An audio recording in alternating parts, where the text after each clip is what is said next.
Gold, trusted gold buyers. మీరు తాకట్టు పెట్టిన బంగారాన్ని విడిపించి ఈ రోజు ఉన్న మార్కెట్ ధరకు కొనబడను.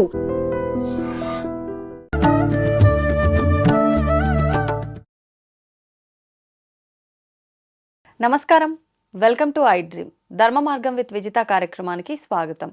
ప్రస్తుతం మనతో పాటు ఉన్నారు ప్రముఖ జ్యోతిష్య వాస్తు పండితులు, లలితా ఉపాసకులు శ్రీ శ్రీ శ్రీ నానాజీ పట్నాయక్ గారు. ఇప్పుడు గురుగారితో మాట్లాడదాం. నమస్కారం గురుగారు. శ్రీమాత్రే నమః. గురుగారు, కొంతమంది కుటుంబాల్లో చూస్తుంటే ఇంట్లో ఒకరికి కాకపోతే ఒకరికి ఎప్పుడు ఏదో ఒక సమస్య ఉంటూనే ఉంటుంది. అంటే మనుషులన్నాక ఏదో ఒక ఇబ్బంది రావటం సహజమే. అయినప్పటికీ వాళ్ళు ఎంతసేపు ఉన్నా ఒక అనుమానంతో ముందుకెళ్తూ ఉంటారు. అంటే మాకెవరో చేశారు, మాకు పడి పడనోళ్ళు వాళ్ళే ఇది చేశారు, అందుకే మాకు ఇలా అవుతుంది, ఇలాంటి ప్రయోగాలు ఇలాంటివి ఏదో అని బాధపడుతూ ఉంటారు. నిజంగా అసలు అలాంటిది ఉందా, ఉంటే చేశారా, ఇదంతా పక్కన పెడితే ఇది వీళ్ళ అనుమానమే అయి ఉండొచ్చు, కానీ ఎక్కువగా దాని గురించే ఆలోచిస్తూ ఉంటారు. నిజంగా ఒకవేళ వాళ్ళది అనుమానం అయినప్పటికీ దాని నుంచి పడడానికి ఏదైనా విధానం చెప్తే చేసుకుంటే ఫలితం ఉందంటే మాకు అయ్యింది, మేము చేస్తే ఫలితం వచ్చింది, కాస్త ఉపశమనం పొందుతారు కదా. అలాంటిది ఏదైనా విధానం ఉందా? ఒక విషయం చెప్తానమ్మా. నిజంగా గనక ప్రయోగం జరిగితే రూపాయి ఖర్చు లేకుండా ఒక చిన్న మంత్రం దీని నుంచి బయటపడేసేవచ్చు ఒకటి. అయితే 99% ఆఫ్ పీపుల్ అనుమానమే పడతారు, నిజంగా వాళ్ళకి ఏం జరగదు, నిజంగా ఎవరు ప్రయోగం చేయరు.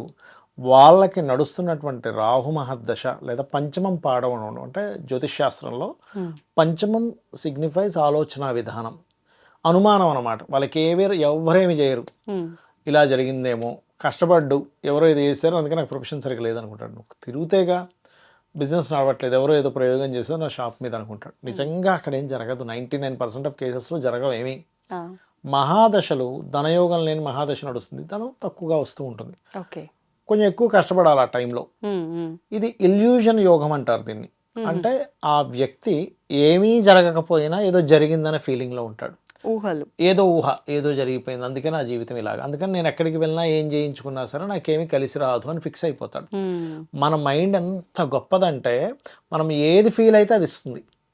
మీరు పెద్ద కోటీశ్వరుని అయిపోతానని మీరు నమ్మారనుకోండి బ్రెయిన్లో, దాని తగ్గట్టుగా కష్టపడుతున్నారనుకోండి 100% అయిపోతారు, ఇంకా అందులో తిరుగులేదు.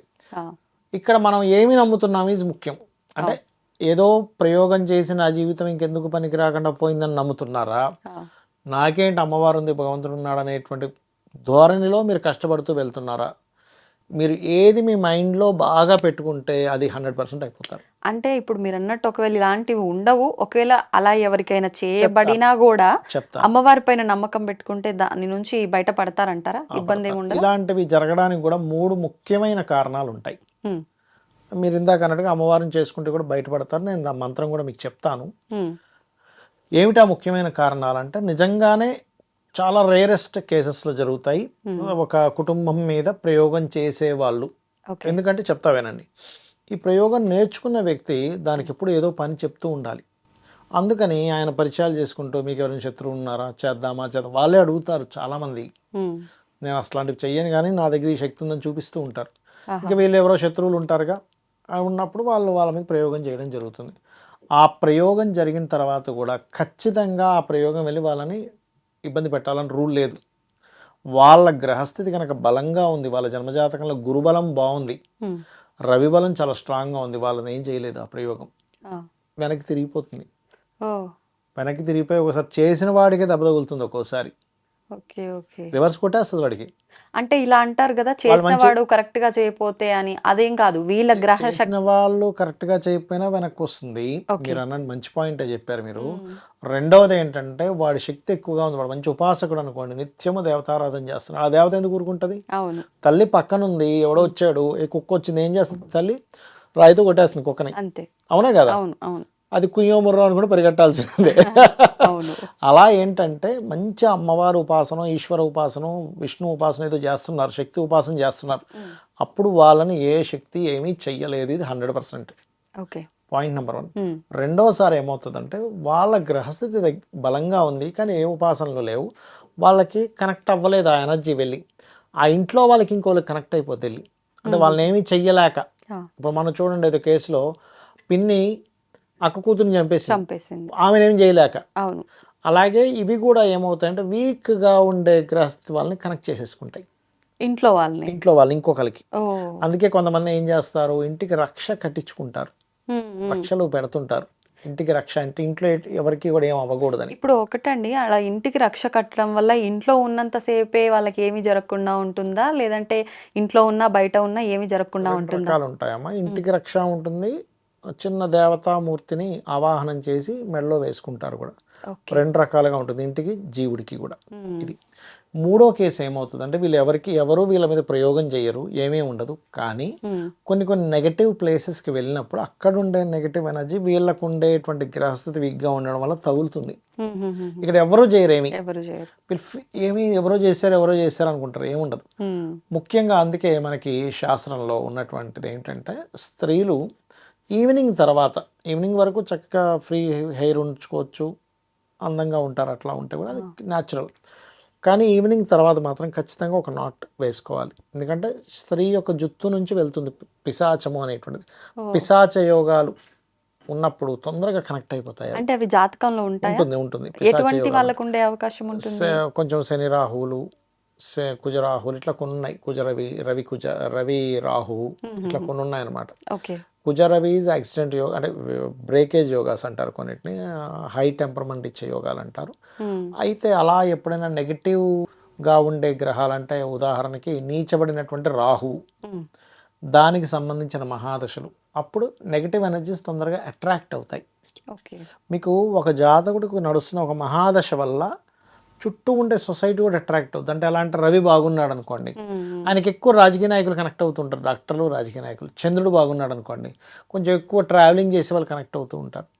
లేదా తల్లి తరపు వాళ్ళు, తల్లి సమానులు ఎక్కువ కనెక్ట్ అవుతూ ఉంటారు వాళ్ళకి. కుజుడు బాగున్నాడు, అంత స్పోర్ట్స్ పీపులే వాళ్ళ బ్యాక్గ్రౌండ్, వాళ్ళ సర్కిల్ ఉంటుంది. బుధుడు బాగుండి బుధదశ నడుస్తుంది, అంతా వ్యాపారస్తులే కనెక్ట్ అవుతుంటారు, ఎందుకంటే వాళ్ళ ఆ సర్కిల్లోకి వెళ్ళాలి. అలాగే పాడైన ఇది కూడా అంతే. బుధుడు పాడయ్యాడు, నష్టపరచడానికి మీ దగ్గరికి ఒక వ్యక్తి వచ్చి మీతో ఏదో వ్యాపారం చేయించి నష్టపరుస్తారు, అలా ఉంటుంది. అలా ఇప్పుడు ఉదాహరణకి ఏదో తెలియకో ఏదో రూపంలో వీళ్ళకి నెగిటివ్ ఎనర్జీ వచ్చేసింది. ఈ నెగిటివ్ ఎనర్జీస్ తీసేవాళ్ళు మంచి నిష్ణాతులు ఉన్నారు, ఇందులో మోసం చేసే వాళ్ళు ఉన్నారు, ఇద్దరు ఉన్నారు. అంటే పర్ఫెక్ట్గా దాన్ని తీసేసేటువంటి సత్తా ఉన్న వాళ్ళు ఉన్నారు, నేను చూసా. ఏమీ సత్తా లేకుండా ఊరికనే డబ్బులు మన దగ్గర తీసేసుకొని అదిగో చేశాను ఇదిగో చేశాను అని లక్షలు లాగేసే వాళ్ళు ఉన్నారు. డబ్బులు ఉన్న వాళ్ళు ఎలాగో వాళ్ళ దగ్గరికి వెళ్తారు, కరెక్ట్ పర్సన్ దొరికితే వాళ్ళ అదృష్టం కొద్దీ తీయించుకుంటారు. లేని పక్షంలో ఎవరికి వారు ఇంట్లో అమ్మవారి నామాల్లో, ముఖ్యంగా లలితా సహస్ర నామాల్లో ఒక అద్భుతమైన నామం ఉంది. అదేమిటి అంటే, పంచప్రేతాసనాసీన పంచబ్రహ్మస్వరూపిణి చిన్మయీ పరమానంద విజ్ఞాన గణరూపిణి అయి నమః. ముందు ఓము, లాస్ట్లో నమః పెట్టుకుంటే ఖచ్చితంగా ఈ మంత్రాన్ని రోజుకు ఒక 40 నిమిషాలు చేసుకోగలిగితే 100% వాళ్ళకి ఎటువంటి నెగటివ్ ఎనర్జీస్ ఉన్నా క్లియర్ అవ్వడం జరుగుతుంది. అందులో ఎటువంటి సందేహం లేదు. అంటే ఒకవేళ ఇలా మాకు ఎవరైనా చేసిండ్రు అనే అనుమానం ఉన్న వాళ్ళైనా, లేదు అంటే అలాంటివి ఏమి జరగకుండా ఉండాలి, దృష్టి దోషాలు, ప్రయోగ బాధలు అనుకున్న వాళ్ళు కూడా చేసుకోవచ్చు. దృష్టి దోషాలు, ప్రయోగ బాధలు, ఎక్కడ నెగిటివ్ ఎనర్జీ వచ్చేసింది, ఎలా ఉంటుంది అంటే ఒక్కొక్కసారి ప్రేత జన్మలు ఉంటాయి మనిషికి. మనుష్య జన్మ, గంధర్వులు, యక్షులు, దేవతలు, ఇవన్నీ ఒక్కొక్క జన్మలు ఒక్కొక్క ప్లేన్లో ఉంటాయి. ఇవన్నీ ప్రేత జన్మలను ఏంటంటే వాళ్ళకి చనిపోయినప్పుడు వాటికి జరగాల్సిన సంస్కారాలు ఏమి జరగవు. జరగనప్పుడు నార్మల్ ఆత్మే ప్రేతంగా మారిపోతుంది. ప్రేతంగా మారిపోయినప్పుడు అది ఇచ్చే రిజల్ట్స్ ఇట్లా ఉంటాయి. కొంతమందికి ప్రేతం ఎంటర్ అయిపోతుంది, వాళ్ళ స్వభావంలో మార్పు వచ్చేస్తుంది. వాళ్ళు మొండిగా ఉంటారు, ఏమి చెప్పింది వినరు, స్నానాలు చేయరు, దేవతకి టెంపుల్కి వెళ్ళబుద్ధి కాదు, ఇంట్లో పూజ చేసుకోరు, ప్రతిదానికి వాదిస్తూ ఉంటారు. నేను కొంతమంది చూసిన వీళ్ళేదో ప్రేతం ఉందిరా బాబు అనుకుంటా, అలా తెలిసిపోతుంది. అంటే సాధారణంగా ఇప్పుడు మీరు చెప్పిన లక్షణాలు కొన్ని ఇళ్లలో పిల్లలు మామూలుగా ఇలా కూడా బిహేవ్ చేస్తూ ఉంటారు. అవును. మరి దీనికి దానికి డిఫరెన్స్ ఏమైనా ఉంటుందా? ఈ లక్షణాలే సేమ్ ఉన్నప్పటికీ ఇది ప్రేతమా స్వతహాగా వీళ్ళ మొండితనమా అనేది మనం ఐడెంటిఫై చేయొచ్చా? ఎట్లా చేయొచ్చు? మొండితనం అనేటువంటిది లగ్నం మొండి గ్రహాలతో సంబంధం కలిగినప్పుడు మొండితనం ఉంటుంది. ప్రేతం కనుక మీకు పట్టినప్పుడు ఏదైనా ఒక శక్తి ఆలయానికి వెళ్ళినప్పుడు వీళ్ళు లోపలికి ఎంటర్ అవ్వగానే నార్మల్గా బిహేవ్ చేస్తారు, బయటికి రాగానే మళ్ళీ చంద్రముఖి వేళల్లోకి ఎంటర్ అవుతుంది, లక అనుకోవాల్సిందే.